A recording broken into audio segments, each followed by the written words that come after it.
It was a U-turn that many will claim was inevitable. After protests and threats of legal action from the capital's local authorities, all primary schools in London will close for the start of the new term. Now teaching unions have responded by demanding the closure of every school in England. The Education Secretary Gavin Williamson told MPs on Wednesday that the majority of primary schools would open as planned on Monday, January the 4th.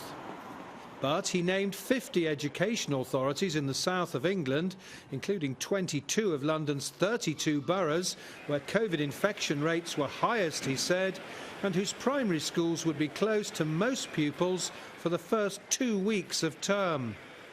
Yet the government's list included some boroughs where transmission rates are relatively low and omitted others where the rates are high.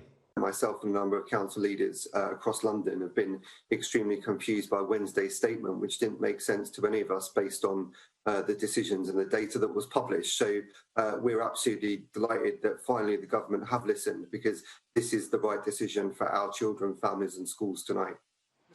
Announcing his U-turn, Mr Williamson said, children's education and well-being remains a national priority.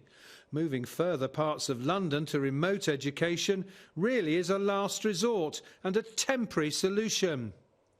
As infection rates rise across the country, and particularly in London, we must make this move to protect our country and the NHS.